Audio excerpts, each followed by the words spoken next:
최고! Cool!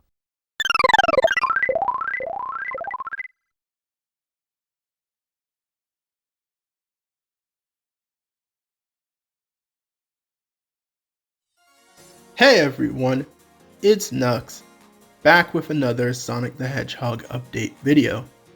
And in today's video, I want to give some thoughts on everything around the Sonic game that's the talk of the internet this time, which is none other than Sonic Racing CrossWorlds. But some of y'all can probably guess how I feel with brand new Sonic games when they're revealed at this point, which is a little immediate skepticism. And that shouldn't be the case, right? Because didn't I just drop a positive review for Sonic X Shadow Generations, actually expressing genuine hope and optimism with the franchise's future again? Well, I was planning to hold on to that for as long as I could, but then I saw how Sonic Racing CrossWorlds was first officially revealed, which was with yet another vague CGI trailer that tells us absolutely nothing about the game. It's like, dang it, Sega. It was not that long ago when I made a whole video praising you for handling the reveal of a Sonic game right for once with Sonic X Shadow Generations. But I'm going to try and not hang on that too much and say that yeah, this teaser just didn't really give us too much to work with. It was amusing that a Sonic game was revealed with Shadow instead of Sonic, and the name and use of a ring portal definitely implied what direction the game was going generally, but I don't know, man. I just didn't feel excited for yet another Sonic kart racer, not just because of how the last one, Team Sonic Racing, turned out, which wasn't necessarily bad, but was extremely mediocre, but because of how I just think it's lame how Sonic's main racer series is just cars now. And it's not really because of the fact that Sonic & Co are ridiculously fast and don't need vehicles, as honestly, I've gotten over that whole thing by now and think it's more than fine to see Sonic characters in vehicles sometimes. But because of how it just really is not unique, like the Sonic Riders series was, or even something like Sonic R with the on-foot racing. Which I understand that those games had their flaws, the fact that racing games with car vehicles tend to connect with people better, and especially how well Sonic car racers do compared to those other two attempts. But really? Whose fault is that? Cause yeah, the Sonic Riders series totally fell off because people lost interest. Not because the last game was a dumpster fire motion control game exclusive to the Kinect that bombed, which Sega then used as an excuse to just bury the entire series instead of making a proper regular installment again and actually improving the true gameplay of the series. Man, Sega as a company is so frustrating. But hey, if they want to release a kart racer in 2025, which is the same year that a freaking new Mario Kart game is probably releasing on the Nintendo Switch 2, then it's their funeral. Sonic fans can act like Sonic is this big rival to Mario still all they want, but if you can actually count, no, he isn't, man. Need to remember what happened between Sonic Superstars and Super Mario Bros. Wonder. And again, I want Sonic to feel like a franchise that rivals Mario too. But the series still has a lot of work to do to earn that. But besides all that surface level stuff, we didn't have anything to work with, other than this one weird description stating that the game would have us racing across land, sea, air, space, and time, which, while still pretty vague, did seem to add more to this whole CrossWorlds title. Would this game be mixing elements between different types of Sonic canons and sub-series? Or was there even a secret that the trailer was hiding in plain sight? As a lot of people seem to notice what looked like an Extreme Gear board covered up in the background, but it's probably just another dumb cheeky reference that doesn't actually mean anything. Surely the game isn't actually going to have... Oh wow. They actually did it. They really did bring Extreme Gear back. Wait a minute, it's Jet. He's back in another Sonic Racer. And not just him, but all the Babylon rogues. Oh wait, the CrossWorlds mechanic actually looks kind of sick. And whoa, is Sega actually cooking here? Okay, so let's slow down now and break all this down properly. So yeah, right before another state of play was about to happen, we started getting these leaks that I didn't really buy into at first until we started getting more and more images, and boom, the reveal happened and it actually got my attention. From the character variety looking cool, some interesting location pics, the transforming vehicles returning, this new travel ring mechanic that allows you to change location mid-race, and of course, the return of Extreme Gear boards. Now, as happy as I am to see Extreme Gear back in action, yeah, I'm still a little bummed out because I highly doubt that this means that the gameplay and mechanics unique to the Riders series is coming with them in full. And if anything, this likely means that the Sonic Riders series is just straight up dead, which is pretty depressing to put it lightly. I guess the vehicle customization here looks cool in places, but it's just so bizarre to see most of the cast in cars and then Jet is off to the side using his Extreme Gear, as if Sega was like, okay, here's that hoverboard you all want so bad, dang. It's really hilarious, but just bizarre.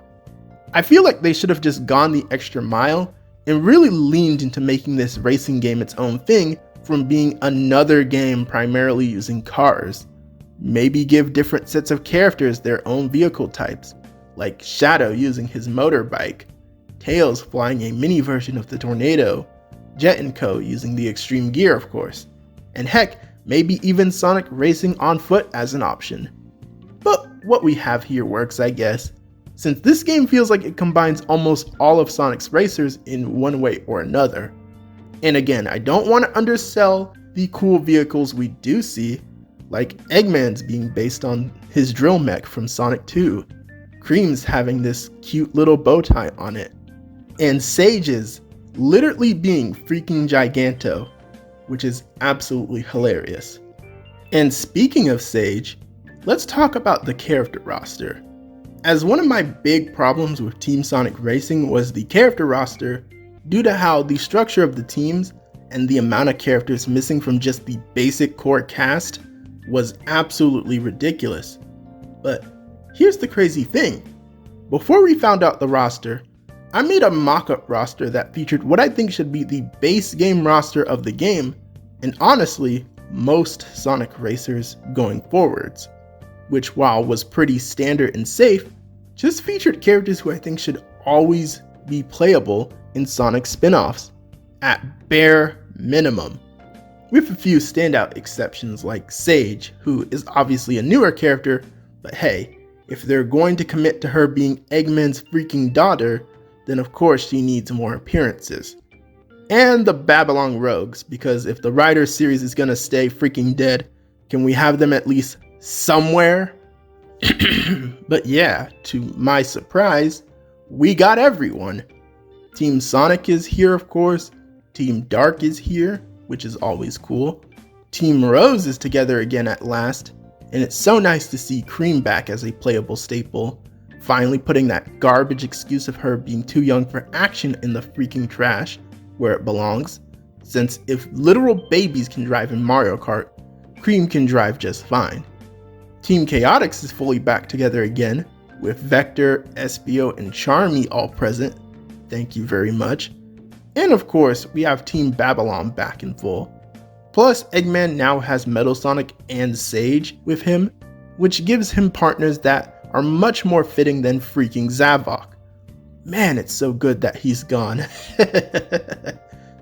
Wait, what do you mean he's still here? And that he brought Zaz with him? Zuka! Oh well, I just gotta accept that this man is going nowhere anytime soon. And it doesn't even look like they have any of the other Deadly Six with them, so they're just in an awkward two-man party, unless we count the egg pawn on their team, which yes, the game has a playable egg pawn, presumably, and I swear, if I get beat by an egg pawn online, man. Oh yeah, but Blaze and Silver are here too, which is always nice to see, although it also looks like they're in a bit of a weird two-man party, and maybe the game is hiding one more playable character to bring it up to an even 24 characters. If I had to pick a candidate for that position, I'm going to throw an oddball choice out there and say that it should be Marine from Sonic Rush Adventure, which I know, Marine is a character that is barely relevant, annoying to some people, and almost seems too obscure. But in terms of filling in the last spot for Team Silver, she'd be a good candidate, since she has a decent connection to Blaze, and because, yeah, to be honest, it's my biased love for the Sonic Rush duology in full effect. I mean, come on, you can't tell me that y'all don't want to hear what her Australian accent would actually sound like. Though I don't even know if the game is really doing a team-based structure, so maybe that doesn't matter and it could be anyone else. Better not be freaking Styx or something. But we do know that there will be more characters beyond that, not only because of how there was a small description that confirmed that Sega characters could return for this game, but how in the digital deluxe version, there will be freaking Sonic Prime characters, which I did not expect to see. Like sure, those characters are mostly reskins of existing Sonic characters, but still, it really makes it seem like almost any characters could be on the table for this game, especially since even Sega themselves has said that this could be the biggest Sonic racing roster yet. Whether it be IDW characters, characters from these shows or movies, and more. Probably not Archie Sonic characters like Sally because of copyright shenanigans, but hey, we'll see what happens. In terms of who I personally want, well, seeing the rest of my picks from either my initial DLC picks or even the characters from my expanded Ultimate Mockup roster could be cool, such as Team Hooligan with Fang, Bark, and Bean. They'd be amazing picks. I'd take Trip from Superstars getting a bone, since Lord knows if she'll ever get another chance to appear again. And one of my dream out there picks, Shara and Merlena from the Storybook games, since we strangely see that this game has locations from Sonic and the Secret Rings of all games, so it'd be nice to see them again. More than likely though, it's gonna be slots for the classic versions of Sonic & Co again, isn't it?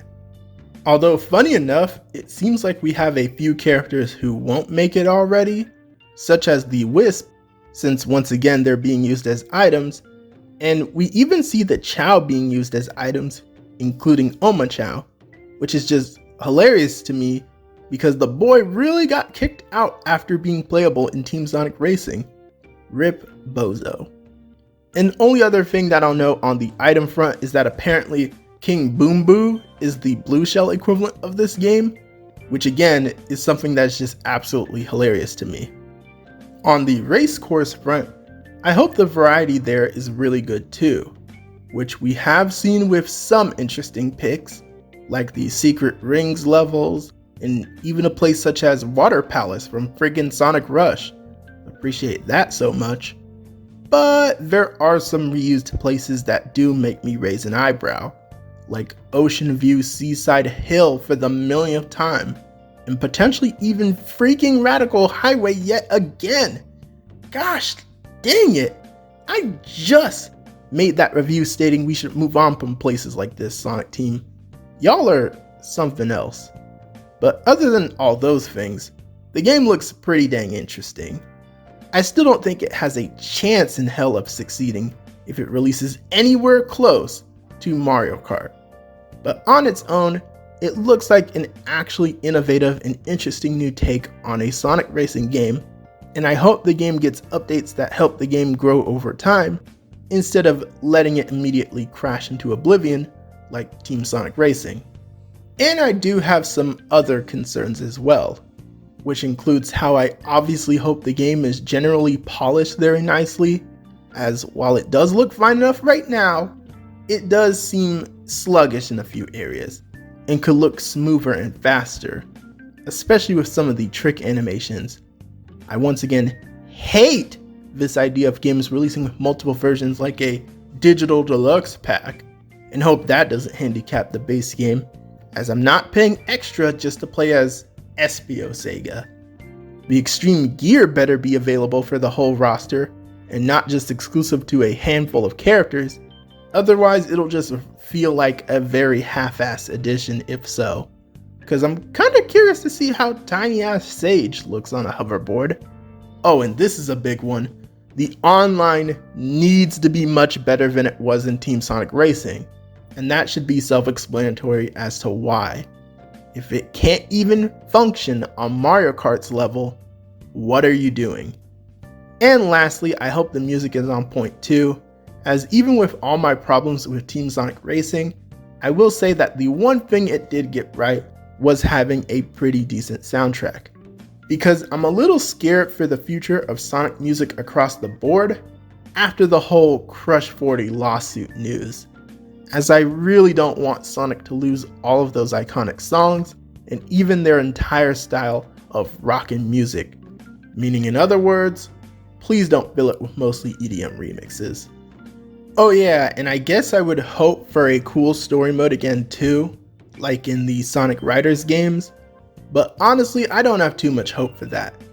Not only because of how much other stuff the game is already trying to balance, but because of how the story mode of Team Sonic Racing was just that terrible in its writing and execution. It gave free riders a run for its money in horribleness. Though I do really want another cool Sonic story with real active cutscenes and cool interactions between the cast in this game, since it actually features the entire core cast for once. However, I just feel like Sega will cheap out if this game does manage to have one, and it'll be pretty lackluster in presentation, and especially in the writing. But hey, they can always prove me wrong, just like they did for Sonic X Shadow Generations. Yet until we see how this game turns out, that's all I have to say for today. Only other thing is that I have a bet going for this game that probably won't come true, but if it does, that'll be something. If you've made it to this point of the video, thank you for watching all the way until the end. How do you feel about Sonic Racing CrossWorlds so far? Are you going to miss the Sonic Riders series if it's truly gone for good? And who are you going to main in the game? And why is it our Lord and Savior 𝗃𝗂𝗀𝗀? Let me know in the comments below. And please be sure to leave a like on the video, subscribe to the channel if you're new to it, and follow my additional social media in the description for more content and updates. This has been 𝗃𝗂𝘀𝗶𝗰, and I'm out. Peace.